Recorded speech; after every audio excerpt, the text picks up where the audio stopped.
श्री राम जी का आज्ञा मिटाई नहीं जा सकती। कर्म के गति के आगे किसी का बस नहीं चलता।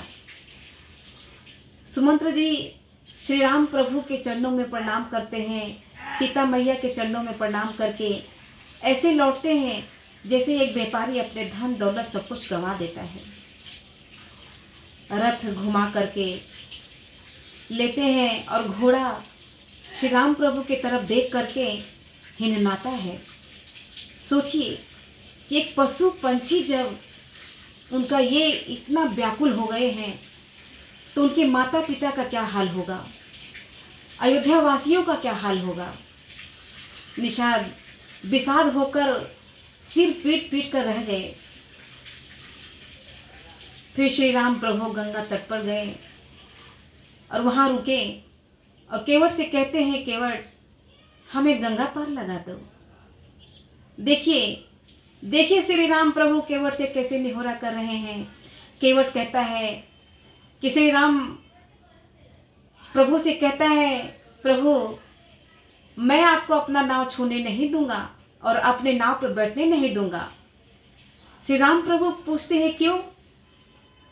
केवट कहता है कि मैंने सुना है कि सब लोग कहते हैं कि आपके पैरों में जादू है।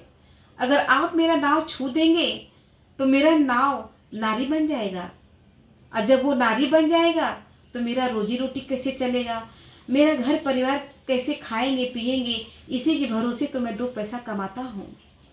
देखिए श्री राम प्रभु केवट से किस तरह निहोरा कर रहे हैं। भगवान होकर श्री राम प्रभु केवट से कह रहे हैं कि हमें गंगा पार उतार दो। लक्ष्मण भैया को बहुत गुस्सा आता है। लक्ष्मण भैया कहते हैं केवट से कि तुम हमारे भैया को मना कर रहे हो अपने नाव में बैठने से, मैं तुम्हें अभी मार डालूंगा। तो केवट कहता है, भैया लक्ष्मण आप मुझे भले मार दीजिए, मेरा एक शर्त है कि जब तक मैं प्रभु का पैर पखार न लूं तब तक मैं उन्हें अपने नाव में नहीं बैठने दूंगा। तो फिर श्री राम प्रभु जानकी जी की तरफ देखते हैं, लक्ष्मण भैया की तरफ देख के मुस्कुराते हैं और कहते हैं केवट से कि तुम्हें जो ठीक लगे वैसा ही करो कि तुम्हारी नाव बच जाए। केवट अपने पत्नी को आवाज़ देता है, अरे सुन रे धनी, जल्दी से कठोर लेके आ, प्रभु का पैर पर खाना है और इनको गंगा पार लगाना है।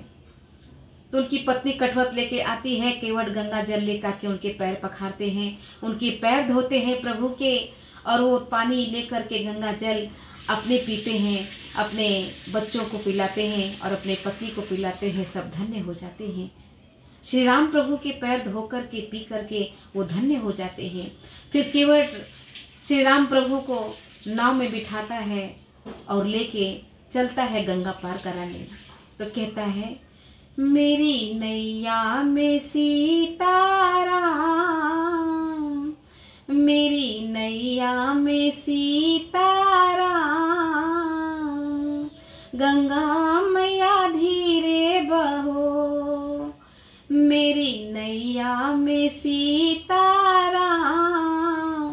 गंगा मैया धीरे बहो। फिर केवट श्री राम प्रभु को गंगा पार लगाता है। मान सम्मान दे के आदर पूर्वक से श्री राम प्रभु को गंगा पार लगा करके फिर श्री राम प्रभु सोचने लगे कि केवट को उतरवाई क्या दूं, मेरे पास तो कुछ भी नहीं है। देखिए कि वो भगवान के पास, वो भगवान है, श्री राम प्रभु हैं, लेकिन उनके पास कुछ भी नहीं है। ये मन में श्री राम प्रभु सोचते हैं और जानकी जी सीता मैया उनके मन की बात जान जाती हैं और अब उनके हाथों में एक अंगूठी रहती है, जड़ी मोती लगी हुई होती है, और वो अंगूठी निकाल करके सीता मैया प्रभु को देती हैं, प्रभु केवट को देते हैं। केवट कहते हैं, प्रभु हाथ जोड़कर कहते हैं, प्रभु हमें ये अंगूठी नहीं चाहिए, आप जो लौट के आएंगे तो तब आप मुझे कुछ दे देना, मैं प्रसाद समझ कर वो रख लूँगा। और इस तरह केवट आदर पूर्वक से प्रभु का मान सम्मान करके आदर पूर्वक से उनके गंगा पार लगाता है और वो अपने घर लौटता है और श्री राम प्रभु वन की तरफ लौटते हैं।